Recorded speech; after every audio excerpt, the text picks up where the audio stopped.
everyone, I am B.S. Kwal. I welcome to all of you in your channel Learning India. Today is the lesson direct and indirect speech second part. I am going to start it from here. Words of nearest and in the direct speech are changed to words of distance. जैसा कि हम बोलते हैं Sita said I am going now, उसी को हम किसी से कहेंगे Sita said that she is going to then. इस तरह से यू हैव टू चेंज, आपको दिस का दैट, दिस का दोज, हीदर का दीदर, नाउ का देन, हियर का दियर, टू नाइट का दैट नाइट, एगो का बिफोर, टूटे का दैट। कल आप चारों ओटेंस के बारे में पढ़ चुके हो, exclamatory, imperative and simple sentence, present indefinite, past continuous, present continuous. And now you should become the first sentence. He said to me, where are you going? मैंने आपको कल भी बताया जहाँ W family where, what, which, whose, वहाँ पे कोई connected नहीं होता है. Where the W family coming, where, what, whose, which, whom, whose, वहाँ कोई कनेक्टेड नहीं होगा. He asked, he said to me, ask me where, this is the third person, तो to me वो मेरे से कह रहा है where are you going, आप कहाँ जा रहे हो, तो वो मुझसे कह रहा, तो मैं कह he asked me where I was going. Now का then I have told already, this का that, this का those. Suppose he said to me where are you going this time, तो he asked me where I was going that time. Now you can, Mohan said, I am reading a book today. Today, that day. Mohan said, I am reading a book today. कोई आदमी हमसे पूछता है कि मोहन कहता है कि I am going reading book today. जब आप इस बात को किसी से कहेंगे वो पास्ट में हो जाएगा, तो आपका ये क्या चेंज होगा, today, that day.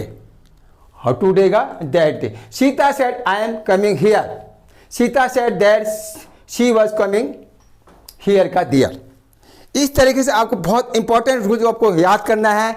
Direct and indirect speech बहुत ही इंपॉर्टेंट है. जैसा कि आप एक्टिव पैसिव, ये कम से कम 5-6 घंटे का कोर्स होता है. आपको बहुत ही शॉर्ट में नहीं बताना है, फिर भी आपको समझते हुए इसको कॉन्सेप्ट को क्लियर करना है. You must be change if you direct speech this word come.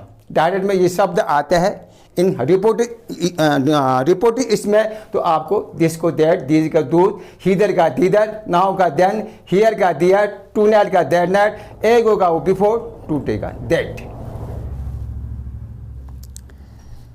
If you don't know how to, यदि आपको ये नियम ज्ञात नहीं होगा, आपको डायरेक्ट एंड इनडायरेक्ट उसमें समझ में बहुत प्रॉब्लम आ जाएगी. और आपको बहुत ज़्यादा प्रैक्टिस ये करते हुए आपको जैसा ही said to me, what is your name, what is your name. जहाँ व्हाट आएगा वहाँ कोई चेंज नहीं होगा. He asked me what my name was, वो मेरे से पूछता था, उसका क्या होगा, चेंज होगा. तो you have to, this is the very important rule. कल के कॉन्सेप्ट मैंने आपको वो बताने दिया था. एक्सक्लेमेटरी जहाँ सेंटेंस होता है, he hurrah we won the match, हम मैच जीत गए. एक्सक्लेमेशन जो आपको करना है, explain with the joy, the boy was explain with the joy, we won the match, we won the match. जहाँ एक्सक्लेमेटरी सेंटेंस आता है वो आपको जैसा सैडनेस है, सैडनेस एक्सक्लेमेशन विद सैरो, दुख के साथ. एक्सप्लेन विथ जॉय, जहाँ ऑर्डर वो चलता है, इम्परेटिव सेंटेंस बोलते हैं. क्या बोलते हैं, इम्परेटिव सेंटेंस.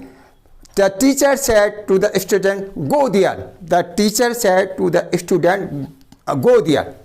तो यहाँ क्या कर रहा है, ये ऑर्डर कर रहा है. The teacher advice, the teacher ये एडवाइस कर रहा है या ऑर्डर कर रहा है, यहाँ ऑर्डर कर रहा है. The teacher order to the student to go there. इसमें कोई कनेक्टिंग टू आपको वो जोड़ना है. The teacher said to the student hard work, यहाँ एडवाइस कर रहा है, क्या कर रहा है? The teacher advice to the student, teacher said नहीं कहेगा, advice to the student to work hard. Mohan said good morning sir. इसमें क्या कर रहा है? विश कर रहा है। Mohan wished good morning sir. Mohan wished good morning sir. Direct speech किसे कहते हैं? आपको फिर से आपको दोहरा रहा हूँ। Direct speech, if anybody say any sentence to me, if I will say same sentence, कोई वक्ता हमसे जो शब्द जो वाक्य हमसे कहता है, इसी वाक्य को हम किसी के सामने कहेंगे, सेम वही वाक्य, तो दैट इज डायरेक्ट। अब उसी सेंटेंस को हम अपने शब्द में कहेंगे, दैट इज इनडायरेक्ट। बहुत अच्छी तरह से समझिए कि डायरेक्ट और इनडायरेक्ट नरेशन, डायरेक्ट स्पीच और indirect speech is very important. We always use to speak with our friends to indirect speech. हम बहुत कम बोलते हैं इनडायरेक्ट में, लेकिन पेपर में, न्यूज़ पेपर में active, passive direct speech indirect बहुत ज़्यादा यूज होता है। इसीलिए आपको सही ढंग से समझते हुए, यदि if the reporting verb is past tense, if the reporting verb is past tense, reporting speech will be past tense. If the reporting verb is present tense, future tense, reporting speech will no change. For example, वो जैसे हम कहते हैं Mohan says I am going, Mohan says that he is going। यदि said होता है, Mohan said होता है I am going, तो हम कहते हैं Mohan said that he was going। इसी में जरा दिक्कत होती है। If the reporting speech reporting a verb in the present tense and also future tense, the reporting will be, there is sentence no change। Comma से इधर रिपोर्टिंग वर्ब और यहाँ से इन्वर्टेड कॉमा आया जहाँ आप लोग का व्हेयर आर यू गोइंग, क्या है? Where are you going. अब इसमें एक ध्यान देने वाली बात, very important, where are you going, इसमें क्या है आपका? Question mark. He said to me where are you going. When you change indirect speech, जब आप इनडायरेक्ट इसमें चेंज करेंगे तो वहां क्वेश्चन मार्क नहीं लगेगा। Very important rule. He asked me where I was going, now का क्या हो गया? Then I have told already. देखिए यहाँ देखिए, दिस का दैट, दिस का दोज, हीदर का दीदर, नाउ का then, hither thither, tonight का दैट नाइट, एगो का बिफोर, टूडे का that. And when the imperative sentence, you should be change according of their system. If they are feeling joy and feeling sadness, feeling happiness, exclaim, you must be exclaim with the joy, happy, sadness. Where is the W family coming? What, whose, where, when, whose? There's no connecting. वहाँ connecting कुछ नहीं होगा. And you should be know very well about helping verb. Helping verb कितने तरह के होते हैं? Is, are, am, was, were, do, does, have, has. Also modal verb can, could, may, might. वो जो है आप रिपोर्टिंग वर्ब की स्टार्टिंग में आता है, आपको if या whether लगाना है. आपको क्या लगाना है? if या whether. Suppose Ram said, Ram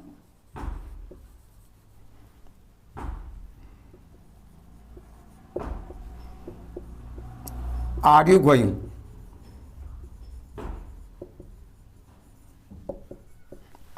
Ram said to me, वो लिखने की जरूरत नहीं है, वो मेरे से कह रहा है. Ram said are you going?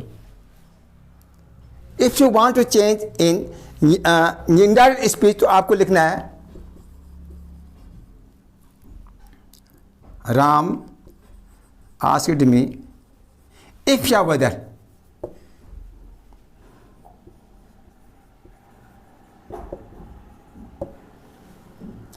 Are you going here, suppose यहाँ हियर है तो आपको क्या करना, हियर करना पड़ेगा.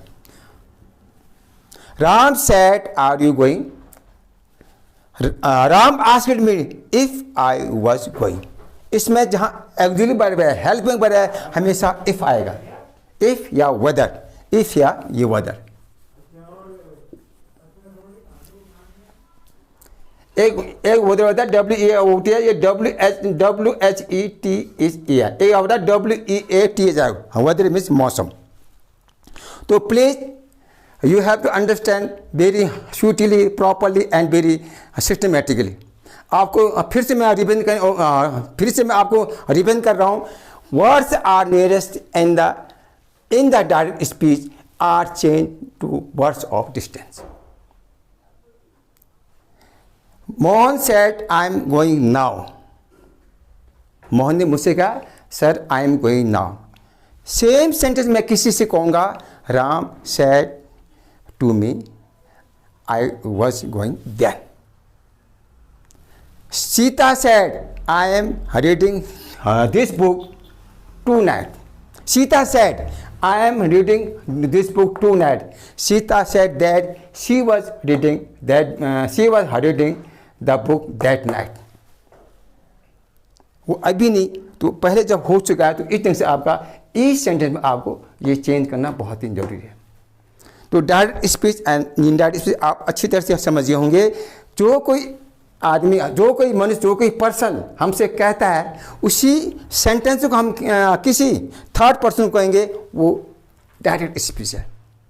जैसा कि मोहन, सोहन, एनी पर्सन हमसे बोलता है I am very good boy, I am very good girl, उसने तो कहा, उसी सेंटेंस को हम कहेंगे सेम, तो that is direct. If changing in our own words, हम अपने शब्दों में कहेंगे तो वो इनडायरेक्ट स्पीच हुआ. तो इनडायरेक्ट स्पीच के यही सारे नियम होते हैं. नाउ को देन, दैट को दैट, एंड डब्लू फैमिली में कोई कनेक्टर नहीं होता है, एंड ऑर्डर में टू कनेक्टर होता है. और जहाँ पर हेल्पिंग वर्ब आता है is, are, am, was, were, do, does, did, वो आपको इफ या वेदर से जोड़ना है.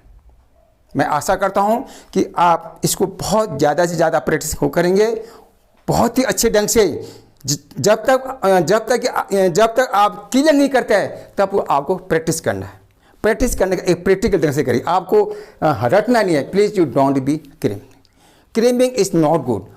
रटना बिल्कुल वो पसंद, रटने से माइंड में सेव भी नहीं होगा. तो मैं आशा करता हूँ कि आप लोग कोई भी कॉन्सेप्ट आप लोग बिल्कुल अच्छे ढंग से पढ़ते हुए जाए, समझते हुए जाए. If you have any problem please आप कमेंट लिखिए कि मुझे समझ में नहीं आया, और हम इसको क्लियर करेंगे.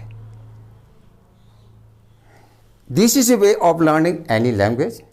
You don't be going fast, step by step, slowly, please every day you have to learn 2 hours with anybody, with your friends.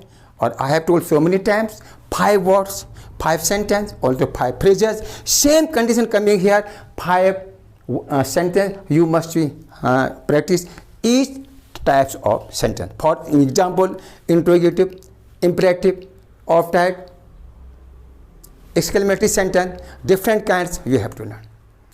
आपको जहाँ तक मैं कोशिश करता हूँ, जब आपको इंग्लिश बोलने का चॉइस इंटरेस्ट है, तो अधिक से अधिक आप इंग्लिश बोलते जाए, अधिक से अधिक. Please every day 2 hours, morning, evening and day time. जो भी आप ये नियम पढ़ रहे हैं वो तो आपको फॉलो करना ही है. पर इतने सारे नियम स्पीकिंग जब आप करेंगे, ये सारे अपने आप ही आपके मुंह से निकलेगा. और आप as a student, as a teacher, जो भी आप मतलब एक विद्यार्थी हो, आपको बहुत ही अच्छे ढंग से समझना है. और इसको जब भी आप किसी से प्रयोग करते हैं, सही ढंग से इसका यूज करना है. तो please I have already teach active voice, passive voice, and second part of the direct and indirect speech. बिल्कुल नियम को, कॉन्सेप्ट को आपको सही ढंग से पढ़ते हुए ये आगे बढ़ना है. और you must hard work. I think कि you are the good student. You don't feel ashy. If you are going any mistake, please don't, it doesn't matter. Always keep on speaking English. Suppose who are the English medium student, please I requested those, उनको ये do does का प्रयोग बहुत अच्छे ढंग से करना है, बहुत ही अच्छे ढंग से क्लियर होने तक.